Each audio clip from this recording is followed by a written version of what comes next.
पुकार थी कि काश कोई नबी रहमत आ जाता जो हमारे दिलों को सुकून दे देता। हज़रत इब्राहीम अलैहिस्सलाम की दुआ कबूल हुई। इब्राहीम अलैहिस्सलाम दुआ मांगा करते थे, रब्बना वबअस फ़ीहिम रसूला, अल्लाह लोगों में अपना रसूल भेज दे, आखिरी रसूल भेज दे। यतलू अलैहिम आयातिही, जो नबी आ करके तेरी आयतों की तिलावत लोगों पर करें, वयुज़क्कीहिम, और उनको साफ़ व सुथरा बना दें। सुभान अल्लाह। तो नबी आए हमको साफ़ व सुथरा बनाने के लिए, हमारे दिलों को सुकून देने के लिए।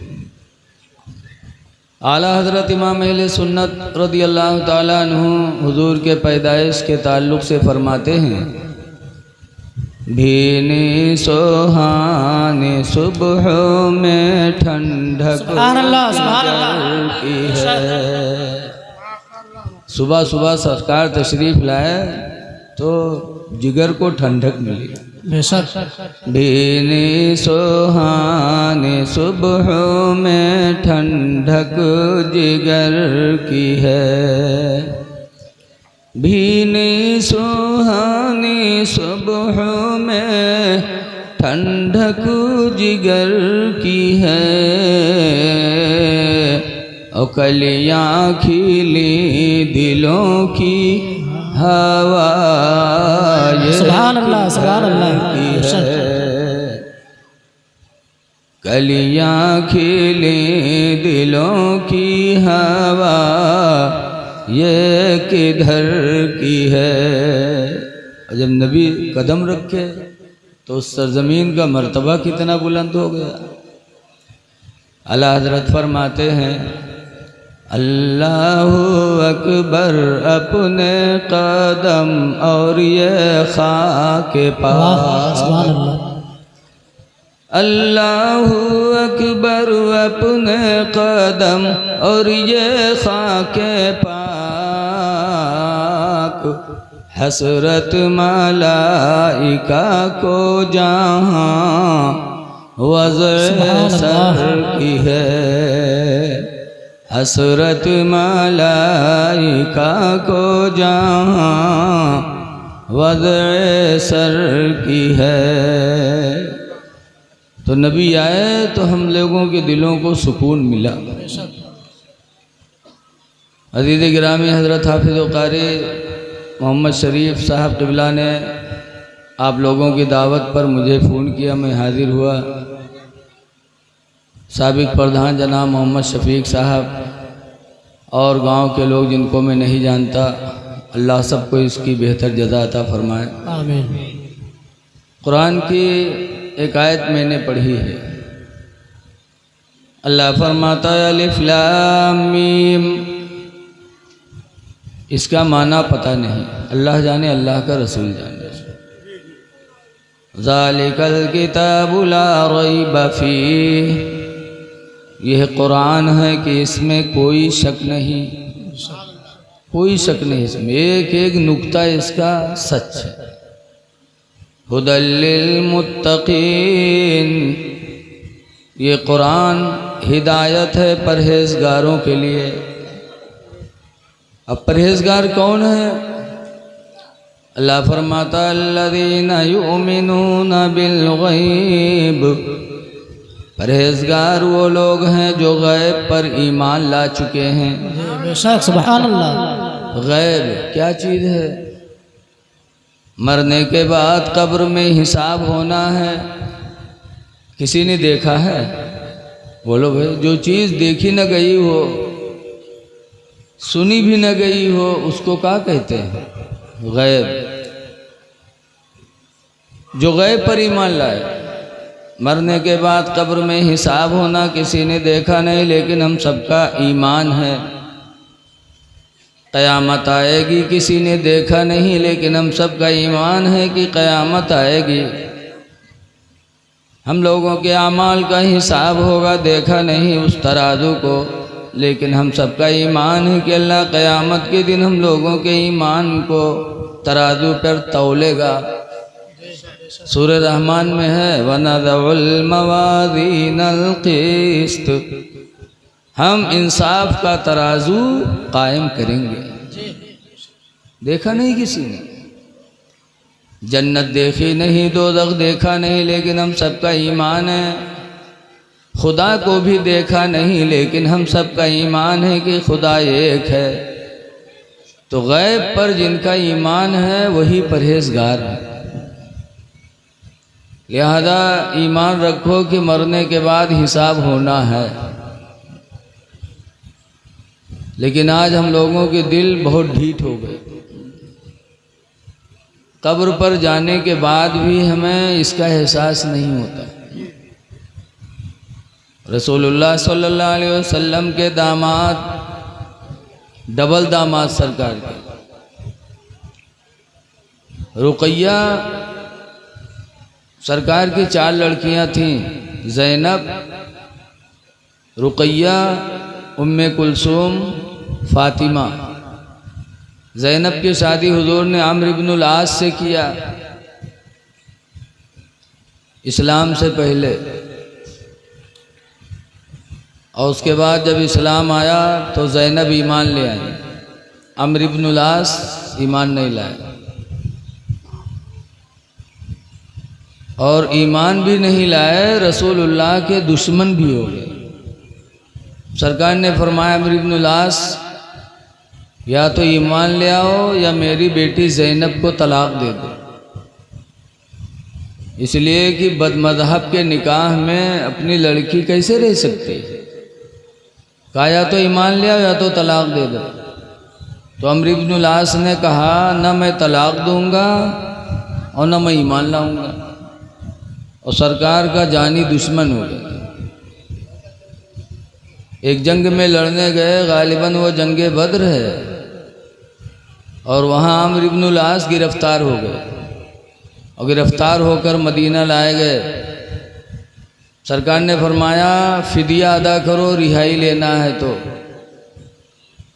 हज़रत ज़ैनब मक्का में थी, पता चला कि मदीने में मेरे शौहर गिरफ्तार हो गए और मेरे अब्बा फिदिया मांग रहे हैं। तो ज़ैनब की शादी में हुजूर ने सोने का हार दिया था, वो भी अपनी बीवी खदीजा के गले से उतार कर। खदीजा ने अपना, अम्र इब्नुल आस भी मुसलमान हो गया सरकार की रहमत देखकर। और एक बिटिया थी रुकैया, रुकैया की शादी उस्मान गनी से किया, और रुकैया का इंतकाल हो गया जंगे बद्र से वापसी के टाइम पर। जिस दिन बद्र से लड़के मदीना मुजाहिदीन आ रहे थे, उसी दिन रुकैया दफनाई जा रही थी मदीने मुनव्वरा में। तो सरकार ने अपनी तीसरी बेटी उम्मे कुलसूम का निकाह उस्मान गनी से कर दिया और फरमाया अगर अल्लाह मुझे 40 बेटियां देता तो मैं यके बाद दीगरे सबको उस्मान के निकाह में दे देता। इतना उस्मान गनी मेरे नबी के नज़दीक महबूब थे। वो उस्मान गनी, एक चीज़ और सुन लो। एक दिन हुजूर सल्लल्लाहु अलैहि वसल्लम अपने घर में लेटे थे और तहबंद थोड़ा खिंचा हुआ था, पिडलियाँ सरकार की खुली हुई थी, घुटना नहीं खुला हुआ था। आज तो सब जांघिया पहन के लेटा थे, चड्ढी पहन के लेटा थे। अरे हराम है इस तरीके से। हाँ, ये रान नाभ से लेकर के घुटने तक मर्द का खुलना जायज़ नहीं है। बेहयाई भी है। बता, बिटिया जवान घर में है, बहन है, महतारी है, चड्ढी पहने टहरत है घर में, कितनी बड़ी बेहयाई है। हराम भी है और बेहयाई भी है।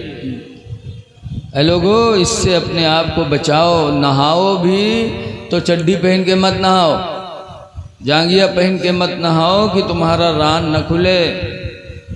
हाँ, अगर गुस्ल खानम हो, बंद हो दरवाज़ा, कोई न देखा तो चाहे जस नहाओ, इस इजाज़त है इस्लाम में। बहरहाल सरकार की पिंडलियाँ खुली हुई थीं और हुजूर लेटे थे। हुजूर के चहीते दोस्त हज़रत अबू बकर मिलने के लिए गए तो हुजूर लेटे रहे, बातचीत होती रही। फिर दूसरे दोस्त हज़रत उमर फ़ारूक आज़म गए, जबकि ये दोनों ससुर भी हैं हुजूर के, दोस्त भी हैं ससुर भी हैं।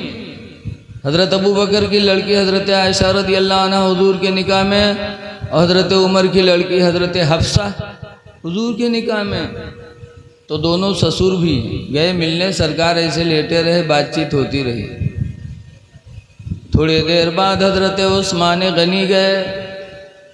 जब हज़रत उस्मान गनी गए मिलने के लिए तो अल्लाह के रसूल उठ के बैठ गए और दोनों पिंडलियों को तहबंद से छुपाने लगे।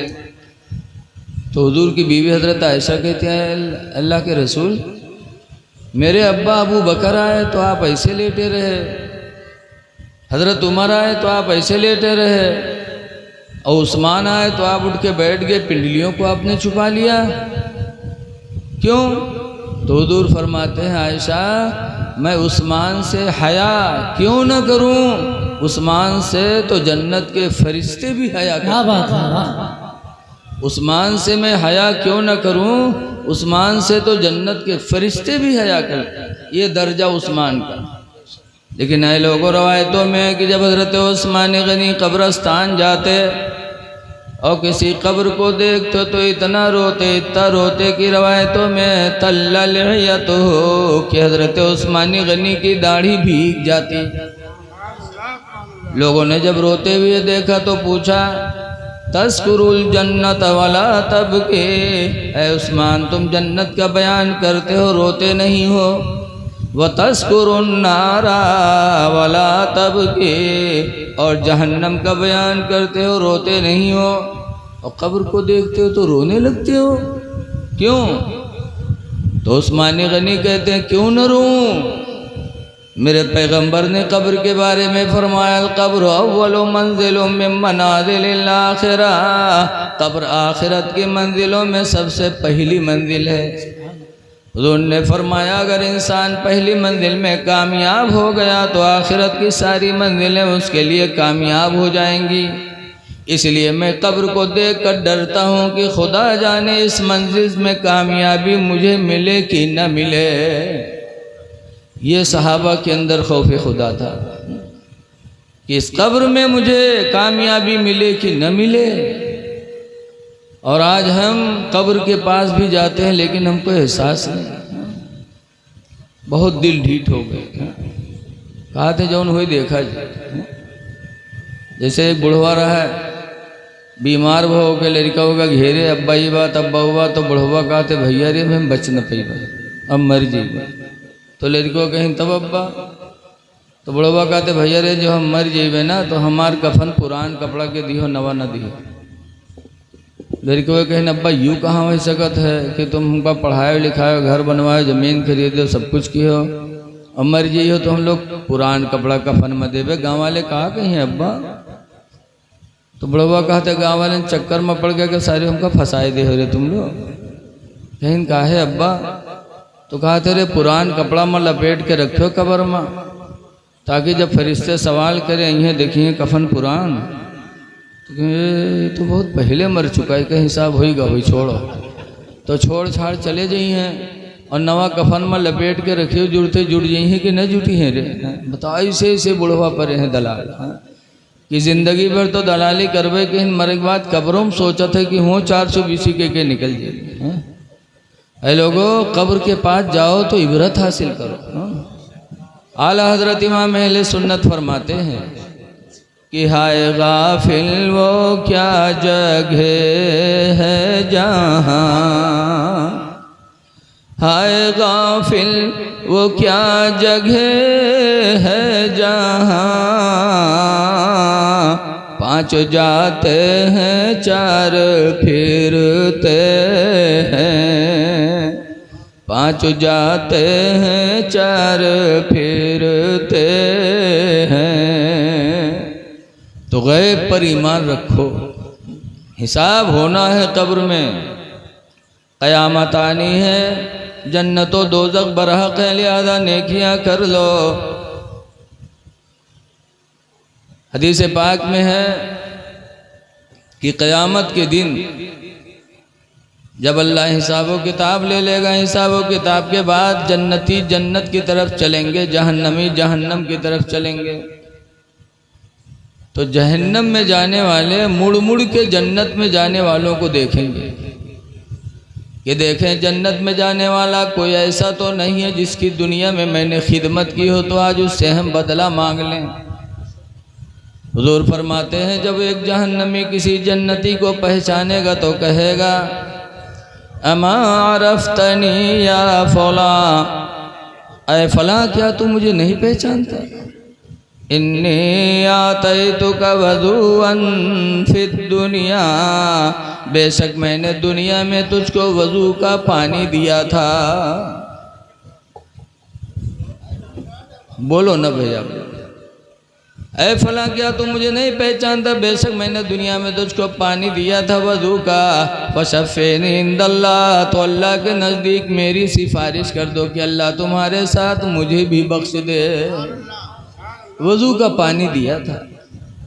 वक़ाल अल्लाह खरो, बोलो ना हज़रत सुन, वक़ाल अल्लाह खरो, और दूसरा जहन्नमी जब पहचानेगा किसी जन्नती को तो वो भी बोलेगा अमा अरफ्तनी या फला, ऐ फला क्या तू मुझे नहीं पहचानता?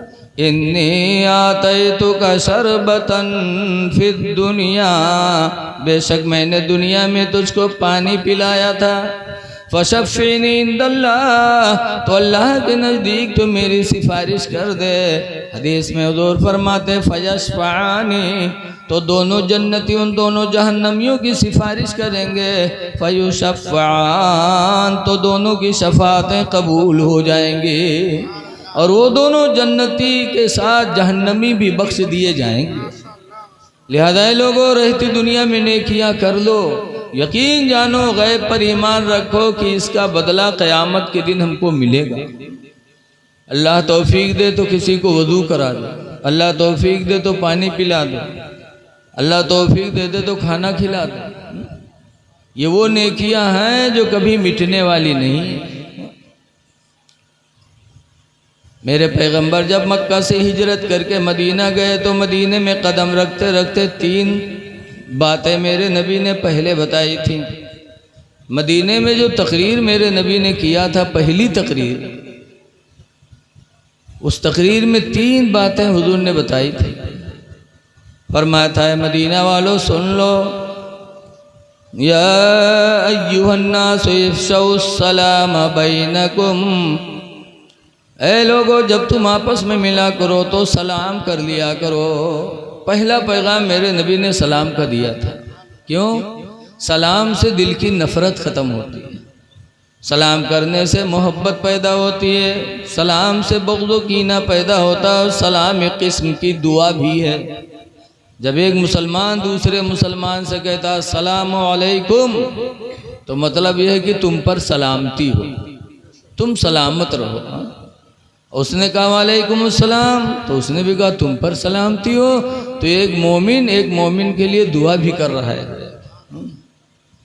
इसीलिए सलाम मोहब्बत का जरिया है, सरकार ने फरमाया। घरों में सलाम होना चाहिए, लेकिन आज हम लोग पीर साहब से करे थे, मौलाना से करे थे, प्रधान जी से करे थे, लेकिन अब्बा अम्मा से नहीं करे थे।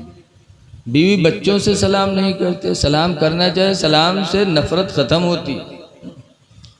एक जगह मौलाना तकरीर करता रहा है, लोग सुनिन तो एक आदमी बैठा रहा है तो सोची सरे तो आज मालूम हुआ सलाम से मोहब्बत पैदा हुआ तो हमरे बीवी में ही हमेशा तू में लाग रहा था। तो सोचिस कि अब हमू सलाम करबे मेहरुआ से ताकि झगड़ा ख़त्म हो जाए, मोहब्बत दोनों मिलम रहे और कबू सलाम किस नहीं रहे। तो जलसा से उठाओ गवा घरे, अब मुहारे में यहाँ ठाड़, कबू किस नहीं रहा तो हिम्मत पड़े नहीं। लेकिन अब सोचे कि आज करे थे, बड़ी देर बाद सोच साँझ के कहे आज करब जरूर, आस्तीन वास्तीन समेटिस, लागत है कुश्ती लड़े जाते।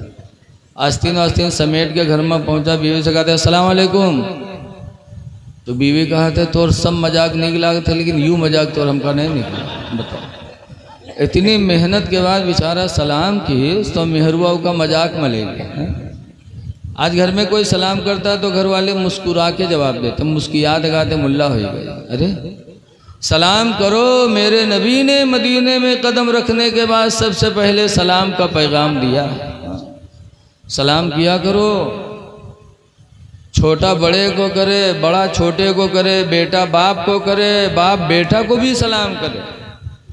बाप इंतजार में न रहे कि मेरा लड़का है हम सलाम करें, ना, मेरे नबी का फरमान है कि छोटा बड़े सबको सलाम करें।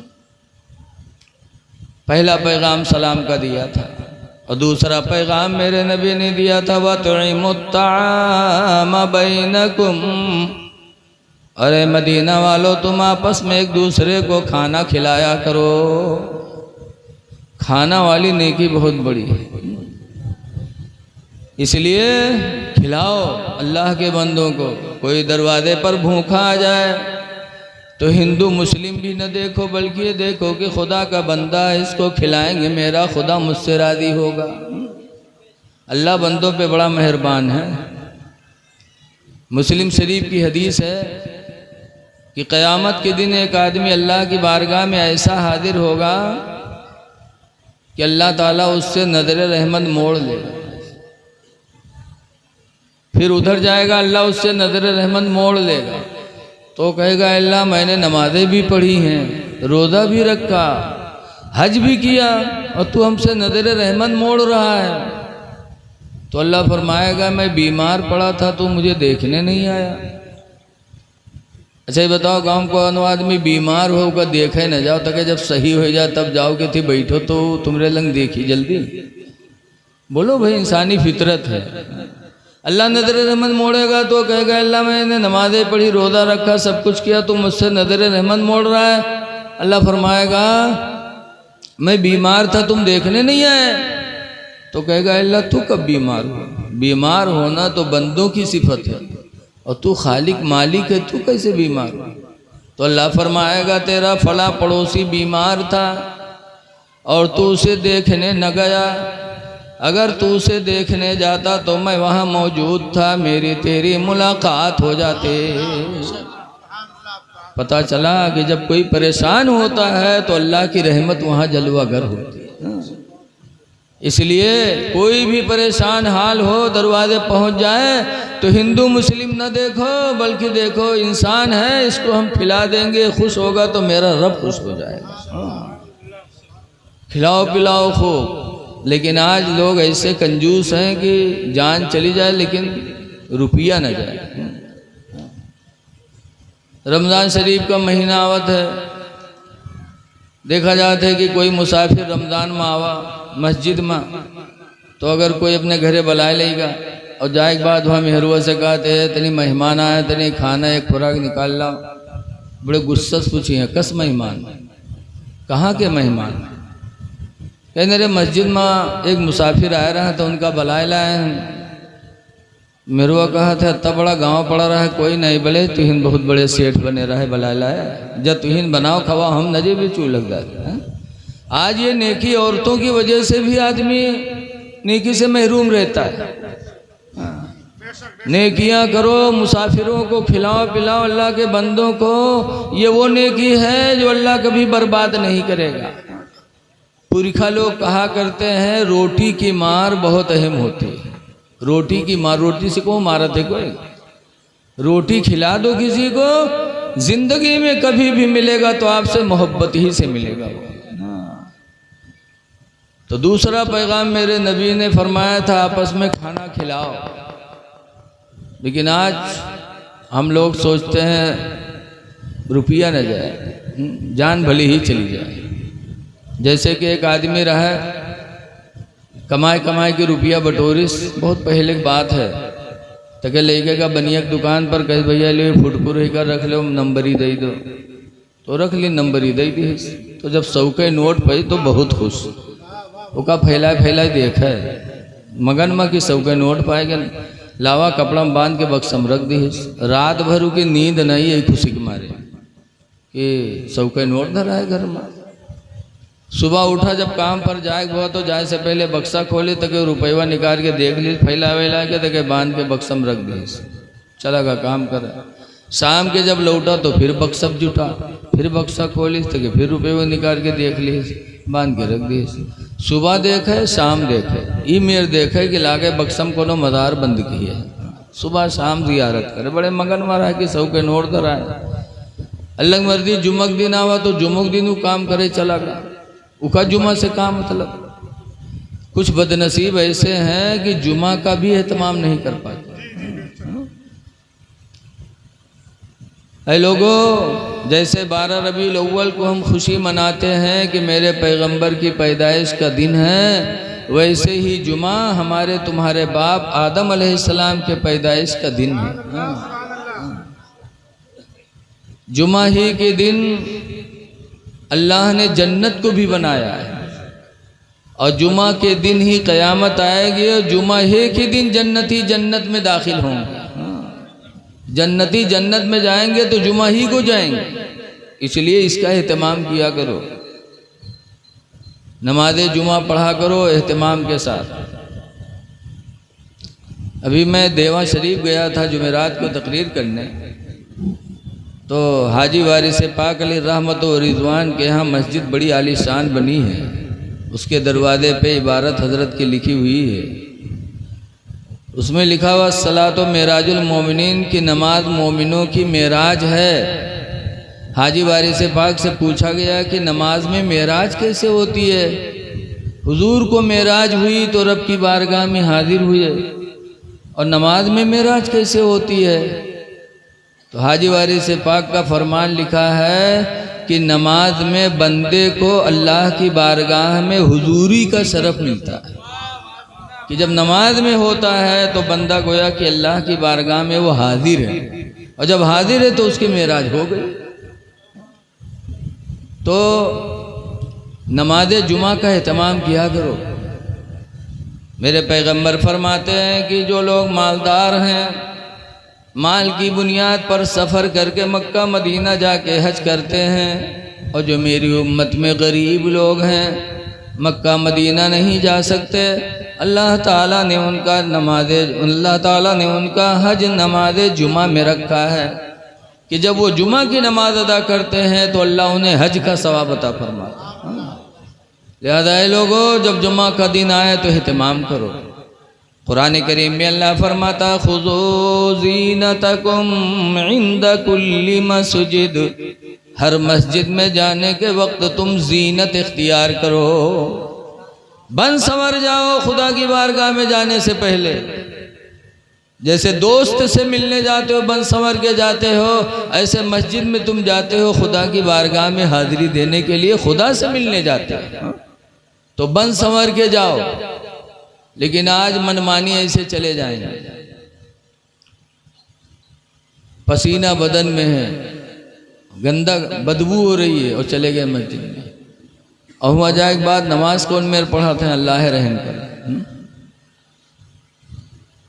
बहुत से लोग तो जब तक हिंदुस्तान में रहे हैं तब तक ठीक ठाक पढ़ी हो, जहाँ सऊदिया के चक्कर मारी बहुआ से आए और के बाद नंगे सर नमाज पढ़ेंगे, कहेंगे हुआ ऐसे पढ़ा जाता है। अरे हमारे आपके नबी टोपी भी लगाते थे, टोपी के ऊपर मेरे पैगंबर साफा भी बांधते थे, तब नमाज पढ़ते थे। और उनके उम्मती होकर के नंगे सर, किताबों में लिखा है नंगे सर नमाज पढ़ना मकरूह है, लेकिन वहाँ ऐसे लौटी हैं उसके बाद आई हैं तो यहाँ नमाज पढ़े गए हैं। अल्लाह अकबर, सीना भात बनी।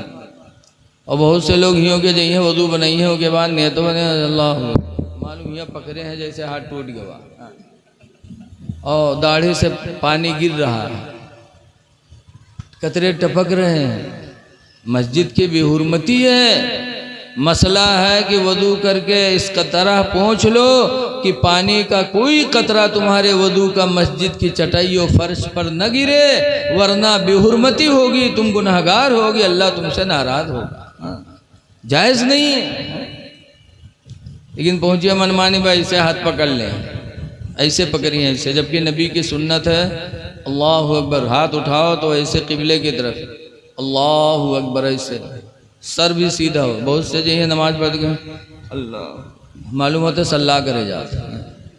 सर झुकाना मना है, नेत बांधने के वक्त सर झुके ना, सीधे खड़े रहो, ऐसे किबले की तरफ उंगलियां, अल्लाह अकबर, ऐसे यहाँ नेत बांधो नाफ के नीचे, ऐसे न बांधो, मना है, खिलाफ सुन्नत है। लेकिन आज बजाय यहाँ के नेत बनी अल्लाह अकबर, यहाँ बनी है। एक हाजी साहब थे, हाजी उमराव, पढ़े लिखे कम रहे लेकिन नेक बहुत रहे, गोंडा बस्ती के रहे वाले। एक जगह मेहमानी में गए तो खाने के टाइम रहा, अदान हुए लग तो सोचें चले जाए नमाज़ पढ़ी है तब खाई। और वहाँ मस्जिद में गए नमाज़ पढ़े तो वहाँ देखिन कि सब सीनम नियत बांधे ठाड़ हियाँ, इमाम का देखिन तो इमामों ही बांधे। अब हाजी साहब बहुत चौंके, कहीं ना ज़िंदगी गुजर गई, हियाँ बांधे बांधे, और सब हियाँ बांधे, अब हम क्या करें, अलग पढ़ी कि साथे पढ़ी। थोड़ी देर हाजी साहब सोचा कि इनके बाद मिल गए वही में यहाँ, तो हाजी साहब ने बांधे तो कहें अल्लाह अकबर। अब जो नकल बगल वाले ने घूर घूर ऐसे ऐसे देखे, हाजी साहब बांधे। जब इमाम साहब नमाज पढ़ा लें, सलाम फेरें, तो फिर वो सब घूर घूर देखें। तो हाजी साहब कहें काहे गुस्सा था भैया, कहीं बुढ़ा कहीं का नमाज पढ़ा है कि तू मजाक करे आए रे, कहीं काहे भैया, कहीं मुड़े पर काहे नेत बांधे।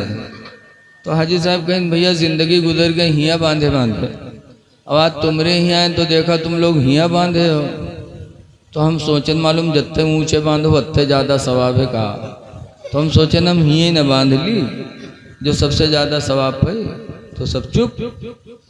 तब हाजी साहब ने डांटा, कहा बेवकूफ़ो, मर्दों के ख्वाहिशात को अल्लाह ने नाफ के नीचे पैदा फरमाया, लिहाजा मर्द हालत नमाज में नाफ के नीचे हाथ बांधे ताकि उसका नफ्स दबा रहे, नमाज में गलत ख्याल ना आए। और औरतों के ख्वाहिशात को अल्लाह ने सीने में पैदा फरमाया, लिहाजा औरत नेत बांधे तो सीने पर हाथ रखे ताकि नफ्स दबा रहे, बुरे इरादे नमाज में न पैदा हों।